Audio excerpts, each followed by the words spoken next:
you can provide value to somebody else without the expectation that they should automatically give you something in return, those people are more than likely going to be amazing people to have a really strong relationship with long term, and they will elevate your game. Like, you want to surround yourself with people, what you're doing or what you want to be doing. Hi, this is Garrett Sutton, and you're listening to the Average Joe Finances Podcast. Welcome to the Average Joe Finances Podcast. Are you trying to get out of debt, invest, or just not sure where to start? Then this is the place for you. We discuss different ways to get out of the rat race and build your wealth. Join us on this wild ride to financial freedom. Hey, welcome back to the Average Joe Finances Podcast. I'm your host, Mike Cavaggioni, and today's guest is Michael Elefante. So, Michael, super excited to have you on. Also, good to have another Michael on the show. Welcome, and thank you for joining me. Mike, thanks for having me. Super stoked to talk to you today. Yeah, awesome. Hey, I am super stoked to talk to you, especially with what we're going to talk about. So speaking of, I want to start this off the same way I start every podcast episode, and we want to know more about you. So if you could share a little bit about yourself, share your story, go into as much detail as you want or share as little as you want. We'll get into it. And tell me, who is Michael Elefante?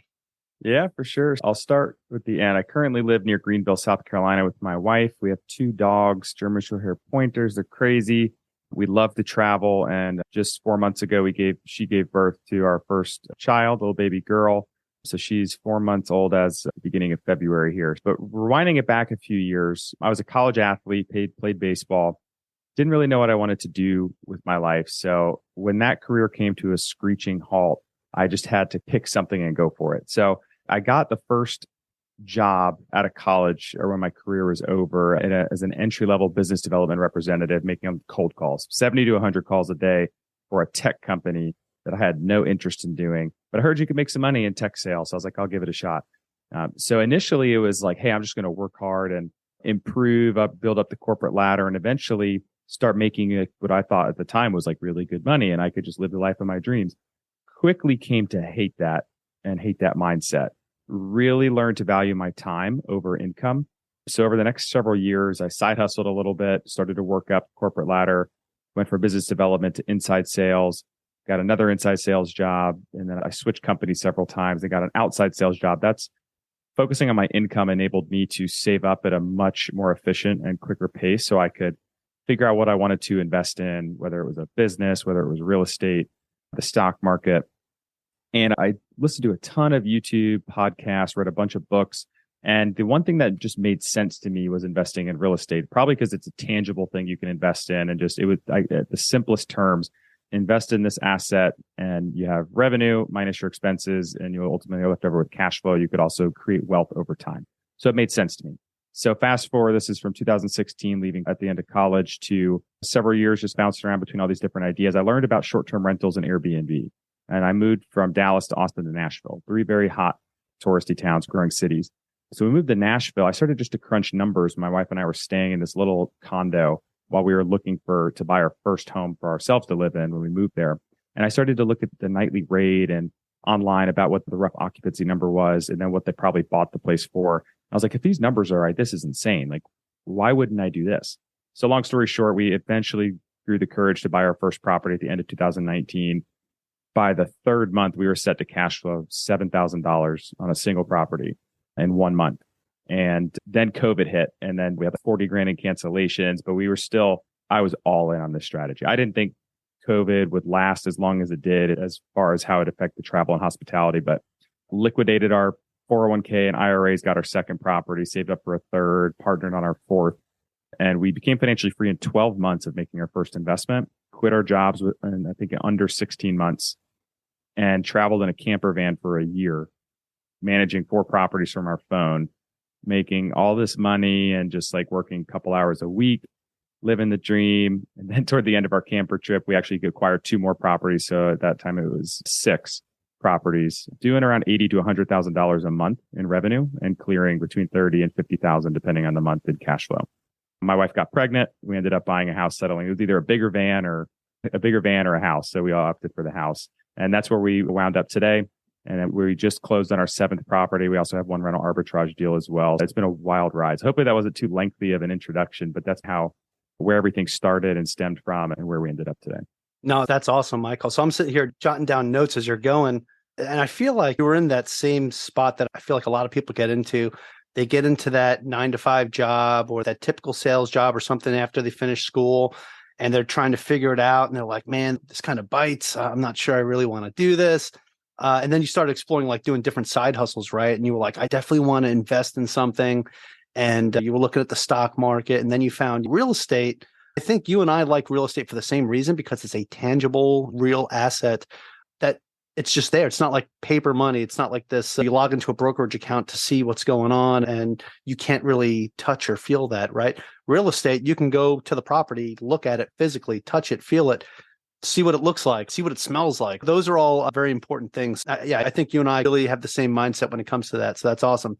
But anyway, so you bought your first property. When was it? 2019 is when we closed. 2019. Okay. I thought you said 2013. And I was like, dang, man, that's crazy. And it took you how long to get your next one? No, that doesn't sound right. Okay. So 2019. And crazy thing about that is I was closing on my first property at the end of 2019 as well. I first got back into real estate investing and literally closed in February of 2022. I'm sorry, February of 2020. And we all know what happened the very next month. So I feel like you felt that same pain in the beginning too. You're like, okay, we got this place, it's doing great. And all of a sudden, punched in the face by COVID. But the thing is, you didn't let that hold you back. A lot of people that got caught up when COVID first happened, that's the reason why a lot of investors got a lot of really good deals, is people were liquidating their real estate because they were just so scared of what was coming, right? And they didn't see the opportunity that was there. You did the opposite. You said, this kind of sucks, but we can keep going, right? You picked up more properties, which is fantastic. So you guys hit the road. You're managing 4 properties on your phone, living out of a van, right? You said out of a van? Yeah. That's pretty cool, man. That's like that nomadic dream that I see a lot of people doing that. There's a lot of Instagram creators and just influencers out there that do that, right? They live out of a van. They live this mobile life. So that's fantastic. But you had the baby, settled down. So congratulations on that. That's an amazing thing. I have 2 daughters myself, so I know that is one thing that sometimes you might have to take a step back and say, okay, let's settle down and have a little bit of normalcy here. But it didn't stop you from doing what you're doing. You just picked up your 7th property, right? So that's amazing. And you said you have 1 rental arbitrage as well, right? Yeah, it's a rental arbitrage. It's not a long lease. But yes, we have 1 rental arbitrage deal. Okay, cool. So that's the recap there, everybody. If you weren't paying attention to what he said, and now you just heard it from me too. That's awesome, dude. As you're doing all of this, especially when you guys decided to live this mobile life, what I'm curious about is you're living out of a van. Did you move into the van after the first property, or was it after the second? It was after the 4th, actually. And after the 4th, quit our jobs. We didn't even have time to breathe. We bought our first property ended 2019. We acquired 3 within the next 12 months. Okay, and great. in that 11th and 12th month live on Airbnb and Vrbo, I think we net 15,000 and then maybe over 20,000 those 2 months. And I was like, this is crazy. I'm not even working like at all. And I think it was like I took advantage of the COVID situation for better or worse, but I was working remote. I didn't have to travel to see customers for over a year and a half. Yeah. So I just traveled to Gatlinburg, the Smoky Mountains, where we set up our 3rd and 4th property. I just lived in the house for 30 days while we set it up and worked remote for my day job in the hours of the day. And it wasn't too bad. But yeah, it was about 16 months after that we actually quit our jobs. And within a week, we left our home and hopped in the van and hit the road. Yeah, that's a beautiful area too. I've been there before. Really nice. Pigeon Forge, Gatlinburg, just the Smoky Mountains, just really nice. And a lot of tourism. You get a lot of people visiting that area every single year. And it's not really seasonal, right? You get people that want to go there in the wintertime too, because it's beautiful year round. Yeah, definitely a great place to be. So you guys got the 4 properties. Now, what made you decide that, hey, let's pack everything up and be nomads and live out of a van? Like, what was it like after that 4th property that you guys were just like, hey, let's do it?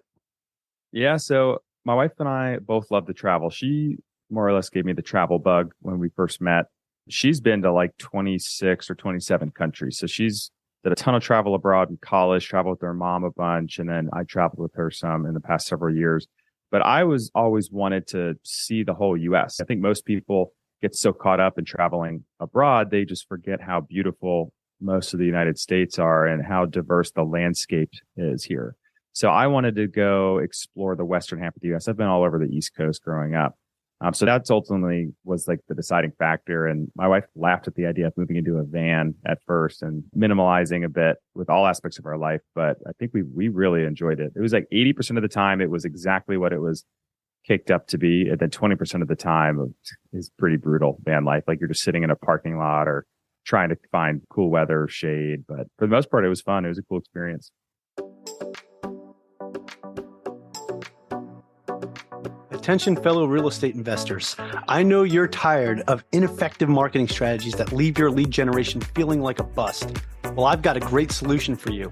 I've teamed up with Ballpoint Marketing to bring you a fresh approach to growing your business. With their handwritten direct mail marketing, your business will stand out from the crowd. Their amazing writing machines will craft personalized messages for each of your potential clients, making a lasting impression and increasing the likelihood of them responding to your message. They even make pen smudge marks to add to the authenticity. And for those of you that are driving for dollars, one of their most popular offers are handwritten door hangers. Placed directly on the front door, these door hangers show a potential seller how serious you are. With Ballpoint Marketing, you can trust their marketing strategy will be both effective and unique, just like your real estate business. Use my coupon code AVGJOE for an exclusive discount. Don't miss out on this opportunity to grow your real estate business and generate leads. Click the link in my bio for more. Real estate investors know they're leaving money on the table every time they pass a rundown property and do nothing about it. Deal Machine lets you and your team pin distressed properties, look up the property owner on the spot, and send a personalized postcard to the owner directly from the app, all within a few seconds. You can set up mail on repeat to make sure you won't forget to follow up, and while the app is sending a custom postcard, you can look up the owner's phone number and email instantly. Plus, if you want to find even more off-market deals, you can build a team of people to drive for you. You just get to track how many properties your deal finders add every day, making your deal finding a scalable and profitable process. Go to dealmachine.com and use the code AverageJoe, that's AVGJOE, for 15 marketing credits during your free trial. That's AverageJoe, AVGJOE. Let's get back to today's episode. Yeah, no, that sounds like a great experience. And it's a good thing she gave you that travel bug, because now you got to go out and live that nomadic lifestyle. But now things have changed, right? So what was the decision factor after you guys had your child that made you say, hey, instead of getting the bigger van or an RV or something, let's actually settle down and get a place to raise our family? Yeah, we love van life. I think we were ready to move into a bigger space and just unwind a little bit. But yeah, it's more or less just I didn't see having an infant in a van being super mobile. And I'm really glad we didn't do that, because that would be super tough. So that was ultimately what it was. And we moved back toward the East Coast, and we both grew up in Chapel Hill, North Carolina. So a little closer to family, which helps as far as like visiting. I want her grandparents to be super involved and be able to see her grow up. So we didn't want to be on the road constantly, at least not right now. So that's why we ended up choosing to settle back down. Okay. No, hey, all good reasons, man, and close to family. And the beautiful thing about that is that you had the freedom to make that decision to say, you know what, let's go move over here and be close to family. That's great. Now, I want to ask you, when you went from that first deal to you bought 3 more in a 12-month period after that, what was that process like? Like, how did you find the deals and make that happen, especially in such a short period of time? Yeah, for sure. So the first deal, I was looking at Gatlinburg and Nashville. We lived in Nashville, so it's kind of just the easy 2 markets, growing, bustling towns, high tourism. I worked with a realtor in both markets, and the first 2 we bought were in Nashville, and the second 2 in Gatlinburg. The first 2 was more or less working with a realtor who understood the permitting in Nashville to be a non-owner occupied permit for vacation rentals. So I just said, hey, can you just handpick properties that met my criteria and send them over? Then I would run the little quick deal analysis on them, and if it made sense from an ROI perspective, we went after it. The first one, like a lot of things I wish I knew starting out. I wish I knew how to forecast how much it costs to furnish a property starting out. So we bought a 4-bedroom house over our heads a little bit. And I sold my truck that I had just finished paying off, of a dream truck at the time, in order to have enough money to furnish the property. And then the second property, we were all in just because we saw the results from the first one once the bookings came in, liquidated my 401k, and my wife liquidated her IRA. So it was funded through that. We bit the tax penalty, but not financial advice to anyone out there, but best decision we ever made. And then the third one, was we just buckled down on work, and we were both in sales. So just saved up some of our commissions and salary and then cash flow from our 2 properties in order to fund the third. And then the fourth one, we actually did a cash out refinance on our primary home in Nashville and took that money tax free, pulled it out and moved it into that fourth opportunity. And we actually partnered with somebody on the fourth one, 50-50. Nice. Right on. Great way to do it. And you kept finding a new way to make that next deal happen. And I think that's one of the great things about people that are really creative with their financing in real estate, because you'll find a way to make that deal happen. Even on that fourth one, when you were like, okay, how are we going to figure this one out? You partnered up with somebody, right, to make that work. So that's fantastic, man. Now, that's how you got those first 4. Now, how did 5, 6, and 7 happen? Because now, that 12-month period happened. Life's changing. You guys moved into a van. You're managing it from a phone. How did the other deals come to fruition? Yeah, for sure. Honestly, when we moved into a van, we had virtually tiny living expenses, like almost nothing, right? It was just the van. We actually rented out our primary residences to a long-term tenant, and we had a lot of cash flow coming in. I think our third month in the van, it was July of 2021. 4 short-term rentals brought in over $80,000, and we cash flowed over $50,000 in a month. And we worked like a few hours that month. And that was just like, it felt ridiculous. I was like, how is this even possible? Like, I would work my ass off to try and make $50,000 in a year, let alone a month. So seeing that come to fruition was really cool.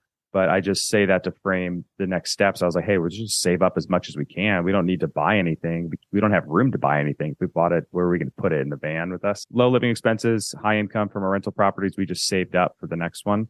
And then what we did, since the real estate market went bananas, and we also did rehabs on two of the 4 initial properties, we had significant equity position in multiple of them.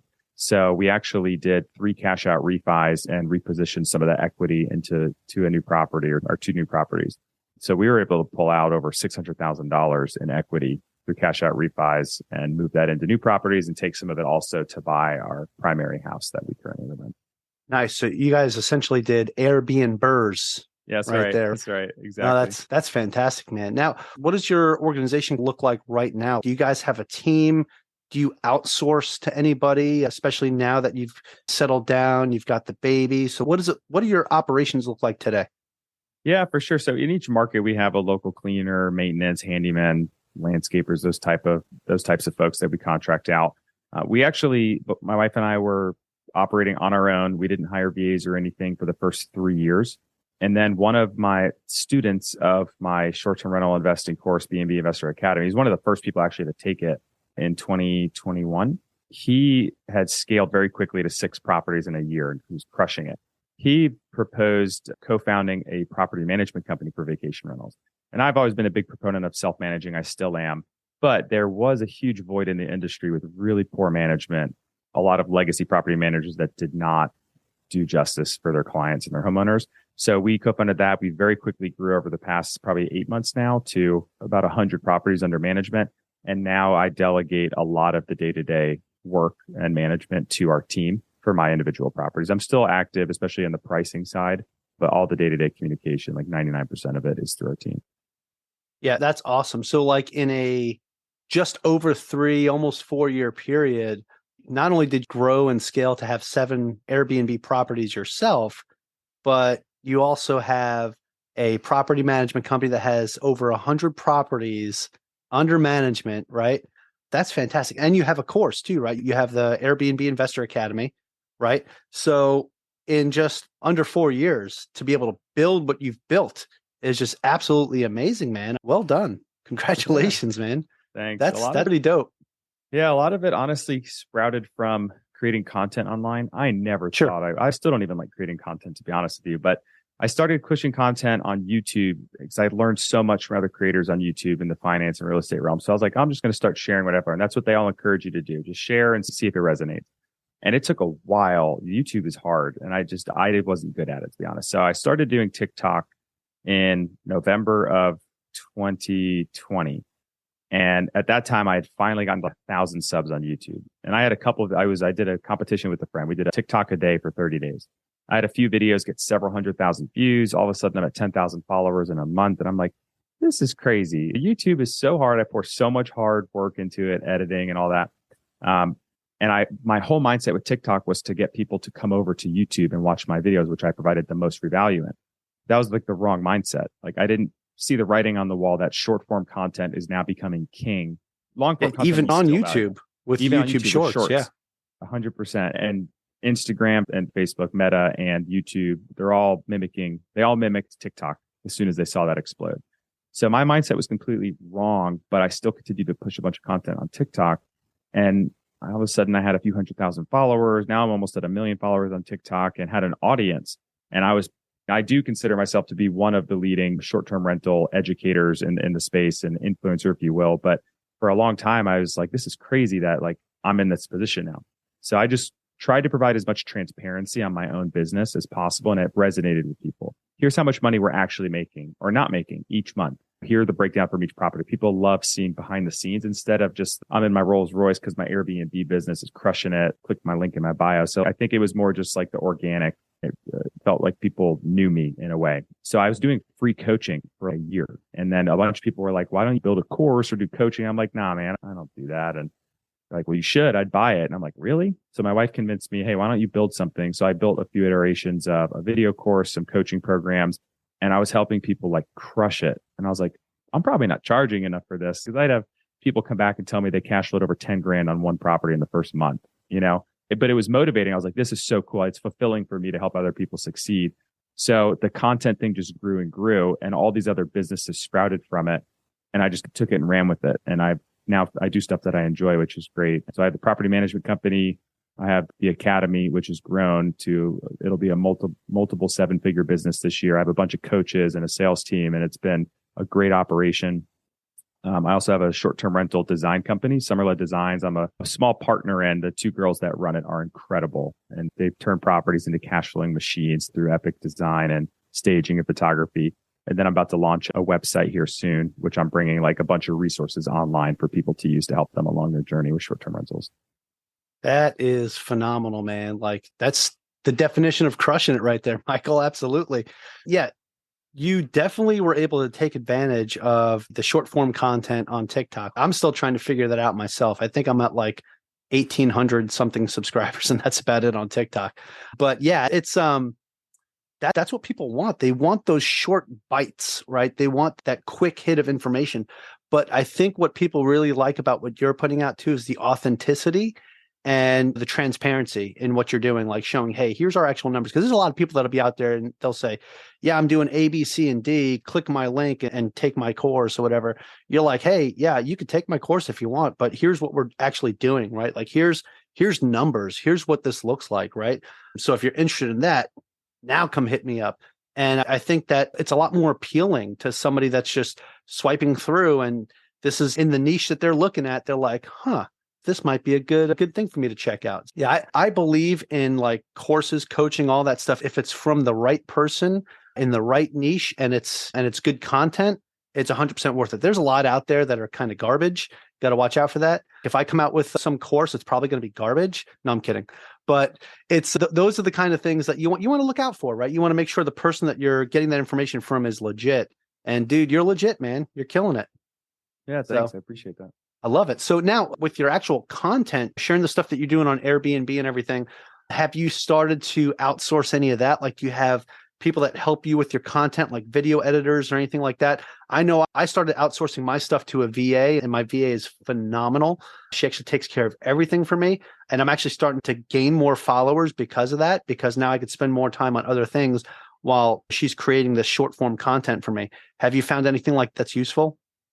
Yeah, I outsourced all the editing. That was the most time consuming thing, and I was terrible at it. Yes. And I oh my goodness. I encourage anyone who wants to create content, I would outsource that first, because then you could focus on content. Then you could also outsource maybe as you really grow and monetize on some other things. But that was the first thing. I'm probably going to hire a social media manager who can come out to my house and professionally film a bunch of videos like 2 days a month, and then take those videos, do long form and short form and chop them up, and then also post them for me. So I still post everything on my own, except for Instagram. I have a team that handles my Instagram and Twitter and runs threads for me. And I work with them weekly on creative, and then they go post and help with call to action And then I have a team also that helps with a lot. I have an overwhelmingly amount of DMs. So currently my brother actually helps with that and address any questions people have and make sure we're getting them the right information. Awesome, man. Yeah, that's what you got to do. I have my VA also handles all my social media. She'll post everything. She has access to my Instagram, all that good stuff. And it's phenomenal, man. I'll tell you, one of the things that helps me out a lot and I think people that are listening would appreciate this too. I don't know if you've ever heard of AppSumo, but on AppSumo, there's this software that I got called Postly. And Postly is a way to link all your social media accounts to this one specific thing. And you could post from that to every single one at the same time, right? You can change the like if you need it to be, like reel length or TikTok length and stuff, you can have it look like that, all that stuff. And you can post it separately if you need to. You can schedule it. So that's actually what my VA uses to schedule everything, except for Instagram. She actually will go in and do it manually because I guess the algorithm likes that better. But yeah, man, Postly is phenomenal. And then it won't post to my TikTok, but it will upload it. And all I have to do is go into TikTok and I see that there's something pending and I just post it and it's done. Nice. So that's awesome. I need to look into that. Lifetime license, I think, was $59 when I got it. It might be a little bit more now. And I don't know how much longer they're going to do the lifetime license. And by the time this episode comes out, my listeners, hopefully it's still there. But yeah, AppSumo, I absolutely love it. Great stuff there. You got to watch out though, because they have so much good stuff that you might spend too much money. You got to watch out. Yeah. All right, man. So cool. Now, what are you doing now? So you have all these things going on. Are you still actively looking for that next Airbnb to purchase? Like, what does your process look like for that? How are you finding the next deal? Yeah, we're going all out on this upcoming one. We're about to dump probably $500,000 into. This will probably be one of the most epic properties in all of the North Carolina mountains. Is this number 7? Yeah, Okay. It's going to be so sick. We just committed to doing a putt course on the front terrace of the house, and we have a sport court with a full court basketball court and pickleball court. We'll have a theater room, a game room. It'll be like 19, like Roaring 20s themed, Biltmore Estate-esque type theme, but it's going to be like to the max. It'll sleep like 20 people. It's going to be bonkers. This is one of those high end, you and your friends are all going to this place. Yeah, it won't be cheap, but 20 people, it'll be worth it for sure with what we'll charge. But what we're focusing on though at this point in time is I want to create killer experiences to give travelers like the experience of a lifetime. That's what I'm after. And it's going to be a timeless property. That's what I want. I don't want to compete on price. I want to compete on value and experience. So that's what we're focused on now. But yeah, I'll try and get at least one, if not two more, I think, throughout the rest of this year in 2023. That's cool, man. That's one of those properties like you booked that place just to go there. You're not going anywhere else. Maybe you'll pick up some groceries like to cook and stuff, but you guys ain't going nowhere. You got everything you need, right? That's pretty cool, man. Yeah. That's a good thing that I like about a lot of Airbnb. A lot of short-term rentals right now are going more for that experience versus you're like, oh, it's like a hotel. No, it's not like a hotel. It's like you're going here. This place is awesome. I got a buddy of mine who's got one down in Orlando that's like completely themed, like different rooms are themed a different way, like a Mario room. They've got a Star Wars room that like the beds are like AT-ATs and stuff. And it's just super cool, man. Like when you get to experience something like that and people dig that, and then they'll pay more money. They'll pay a premium for the experience. And I think that's the biggest thing. That's the key word right there, that you're creating an experience for them, not just a place to put their head at night and sleep. Exactly. So, yeah, totally. Awesome, man. Cool. Yeah, man. I'm trying to figure out what else I want to ask you about the Airbnb side. So after you finish this one, actually, what's the timeline look on that? When's this one going to be available? The goal is 6 to 8 weeks. 6 would be pushing it a little bit because we're doing quite a bit of rehab to the property and making some updates, but 6 to 8. So what is it? February 2nd. We're recording this today. I'm hoping to have it live by April. Okay. Yeah. And by the time this episode comes out, it'll be around that time frame. So it's usually about a 3-month turnover. Yeah. Okay, cool, man. And that's a pretty quick turnaround it sounds like for the amount of work that you're doing as well. So you must have really good contractors on the job. Yeah. We have a contractor that actually one of my students in the course had used in the past. And he said she was a rock star and she's been great so far. So knock on wood, everything should go as planned, but she's loaded with contacts in the area. And if she doesn't know, she'll find out. So she's already awesome. The day we got the key, she met us at the house. It was like the 3rd time she's met us there, and she's took the key and she said, I'll take care of everything. So Nice, man. It's funny. I was going to ask you too. That was going to be my next question is like, how did you find her? Really awesome that you were able to find her through one of your students. And the thing is like everything that you've built from the time you started and now, especially with this course that you have and the students you bring in, not only are you getting like really awesome students that are going out there and crushing it too, but you got like this tiny little network of like insiders, right? Like that think the same way you think, right? Because they're following your process. So when they find something really good, they're like, hey, Michael, this is the contractor you need to use, right? And I think that's very powerful. And I think a lot of people don't really think about that too much.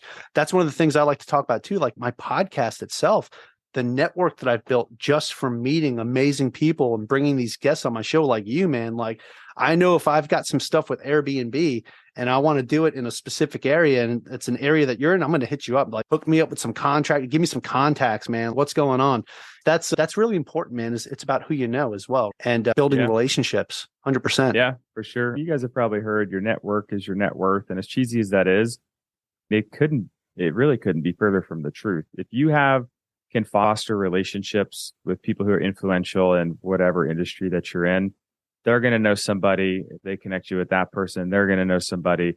And just be on the value first mindset. If you can provide value to somebody else without the expectation that they should automatically give you something in return, those people are more than likely going to be amazing people to have a really strong relationship with long term, and they will elevate your game. Like you want to surround yourself with people, what you're doing or what you want to be doing. So you want to be around people that lift you up and not bring you down. 100%, man. I love that. And it's funny. I was literally speaking at a conference 2 weeks ago, and I was talking about the power of networking. And I even said it too. I said, it's a very cliche saying when you say your network is your net worth, but it's cliche for a reason because it's true. It wouldn't be something that's cheesy and overused if it wasn't something that carried a lot of weight behind it. People say that for a reason. And there really is power in a network. I 100% believe that, man. Yeah, dude, this was awesome, man. This is great. I really love what you're doing. You're crushing it, bro. Just keep doing what you're doing, man. I want to transition this now into something that I call the final round. It's where I'm going to ask you the same 4 questions I ask everybody that comes on this show. And gives us an idea of how you are when you're put under pressure and put on the spot, which I'm pretty sure we know how this is going to go because you're killing it, man. So if you're ready to go, we'll get this party started. Yeah, let's do it. All right, let's go. Hey, so Michael, first question of the final round is, what's the biggest mistake you've ever made in real estate? And we'll keep this specific to Airbnb. The biggest mistake I ever made was not leveraging software and data when I first started. It's all readily available and it's cheap to use, and it frees up your time. And it allows you to scale faster and a much quicker pace. So leveraging tech to automate the operations, even leveraging data and tech to make data informed decisions on where to invest, what type of property, what location, what amenities to provide. Those types of things I did not leverage for my first really 2 properties. And I couldn't regret it anymore. Luckily, we were successful on those first 2, but I rely on those items that I mentioned heavily now in every single investment I do. Awesome, man. Actually, I want to dig a little bit deeper into that. What would you say is the top pieces of software or tech that you use that helps you with your business? Yeah. So before making the investment, you want to leverage data in the industry. AirDNA is probably the market leader. There's several other sites out there as well, but that's the one I use the most. And that gives you the historical data on occupancy rates every single month. You could use filters. I could look at a certain zip code in a city and a state and look at 3-bedroom properties that accommodate 6 to 8 people and see every single month what the market was occupied, like what percentage of days they were booked over the past several years. Same with daily rates, same with revenue. But most important thing for me is looking at the supply in a market and then also where the top properties are located. They'll show you on a map. You can look at their listings, what they're charging, what amenities they have. So that really helps me understand, hey, this is my exact criteria for this market. And then on the management side, property management software, and then dynamic pricing are the 2 biggest things. And then a certain app they just changed the name to Turno actually today, but Turnover B&B is what they previously called themselves, or Resort Cleaning, to sync calendars and communication with your cleaners. So those are like the 3 biggest things awesome. On the management side. Awesome. Great, man. I appreciate that. A lot of value there. All right, cool. Next question is, what is something that you've learned that you wish you knew when you first started? That you don't need to know everything before actually taking that first step. And it's cheesy and you might hear a lot of people say it, but I would be worth like $20 million if I just made the first investment and not cared so much if it was perfect years before I started. I also wish I knew I didn't need a ton of money to start. You hear that all the time, but like I was like, that sounds impossible. It's really not. You just have to take the time to learn what that means, whether it's partnering, whether it's rental arbitrage, whether it's leveraging creative financing. There's a way to start, and you don't need to know it all. And you don't need to know what happens after you make the acquisition entirely. You're going to make mistakes, but I'd rather fail sooner, fail fast, so I could be more successful quicker as well. I love that, man. And with all the things that you're saying are cheesy, my lactose intolerant listeners might be getting sick by now. No, I'm kidding.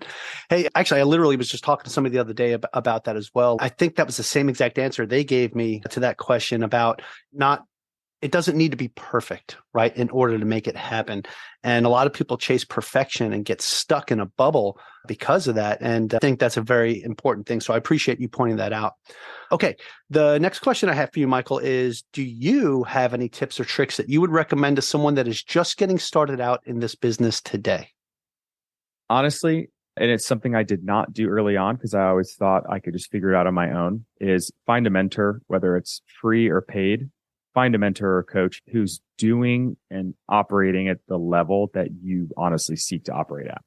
They're like the coaching industry for real estate, for business, for sales has exploded. And there's some bad, but there's a lot of really good coaches and programs out there. I offer one now, and I wish I took one when I first started. And I've invested nearly $100,000 in myself and my businesses in coaching and consulting, well over 100K actually in the past 4 months alone. And it has taken me, it'll 10 or 20X my business this year alone. So I kick myself for not doing that sooner, but the most important investment you can ever make is in yourself. Appreciate that answer, man, because that provides a lot of value to like somebody who's just getting started out, right? They might not know to even think about looking at that, right? They want to just go in right away and be like, I need to get this first property and not worry about some of the other things that might be able to be very useful to them when they acquire that asset. So awesome, man. Okay. I have one more question and then that's it for the final round. And the last one is, do you have a favorite business, investing, or real estate related book or podcast or both? Yeah, I think, what got me initially started in creating content, I really like Graham Stephan's channel, mainly because I love his channel. Yeah, he's so awesome. good. He's so good at crafting videos and holding audience attention. But what actually intrigued me the most was just that he was open and transparent about, hey, here's how I make money on YouTube and some other things with affiliate marketing and partnerships and other business ideas. And that's what actually made me eager to be more or less a social media entrepreneur. And then on the real estate side of things, there's several really good books, but the one thing that personally got me over the hump was Flow Quadrant, which is a sequel essentially to Rich Dad, Poor Dad. And there's a lot of monotony in that book. It drags out like a lot of books do, but there was like a few really good takeaways. And the biggest thing for me was addressing risk and what I thought was risky in life. And I thought having a nice, safe, secure job was less risky than investing, because if you invest your money inherently, sure, you could lose some or all of your money. But what really got me over the hump was understanding what is the risk of not investing. It became a lot riskier to risk working 40 to 50 years of my life doing something I didn't want to do. And I didn't want to have regret on my deathbed. Like, man, I can't believe I worked 40 years just for the sake of hopefully retiring one day. So the risk almost melted away completely. And ever since then, I've been like all in and way more receptive to taking risks on the investment front. All right. Yeah, that's a great recommendation. And I just want to point something out too. So Graham is probably one of the first like YouTube channels that I actually subscribed to and followed religiously when I first started looking at just investing in general and trying to get better in my finances and learning myself. His channel was definitely super helpful. So the fact that you pointed that out, man, I think that's awesome. So not a podcast, but he does have a podcast, actually. It's called the Iced Coffee Hour. So we can settle that there and say that's the podcast. But yeah, man, great recommendations, great book as well. The monotony of that is what's important about that is because it's so repetitive in what it's talking about, it just like sticks it in your brain. And a lot of those books are like that, because that's the whole point, is to, when you finish reading that, it's in there and it ain't going away. So Awesome, man. Thank you so much for that. Great recommendations. This has been a fantastic conversation. We had a little technical hiccup, but we got over that and we're finishing this thing up. And actually, I do have one more question for you. I just realized that I almost skipped without asking you the most important question of all. And that is, so throughout this entire conversation, there's a lot of great golden nuggets and gems that you've dropped for everybody. For somebody that's wanting to get into short-term rentals or just learn more about what you're doing, they're like, hey, I really liked that conversation with Michael and really want to check out his stuff. Where can they find more information about you and your academy and things like that? Do you have a website you could share with us? And of course, all your social medias. We would love to be able to follow you. Yeah, for sure. Appreciate you asking. bnbinvestoracademy.com is where you'll find all of the information. If you guys want to take the leap into short-term rentals, really scale that business into something substantial, definitely check that website out. And then my social media, it's the same across all accounts, but it's at @melefante6. And there are a lot of spam accounts out there. So just make sure you got the right one. But yeah, feel free to shoot me a DM on Instagram. Usually I'm the most responsive on that channel. Awesome. I will make sure we have all the links in the show notes to make it easier and a direct link to your Instagram, not one of the spam accounts. So it'll be easier for people to just click and copy and paste away. Just don't do it while you're driving, folks. Okay. Michael, again, this has been fantastic. Thank you so much for joining me today. Yeah, appreciate it. All right. Awesome. And hey, to my listeners, thank you so much for joining me and our special guest, Michael Elefante, on the Average Joe Finances podcast. Go leave us a 5-star review and tell us what you liked about today's episode with Michael. Aloha from Hawaii and have a great rest of your day. Thank you for making it to the end of this episode. Greatly appreciate you being here with me today on the Average Joe Finances podcast. If you haven't done so yet, make this the episode that you go leave us a 5-star rating or subscribe to our YouTube channel. The Average Joe Finances podcast is for informational and entertainment purposes only. Have an outstanding day.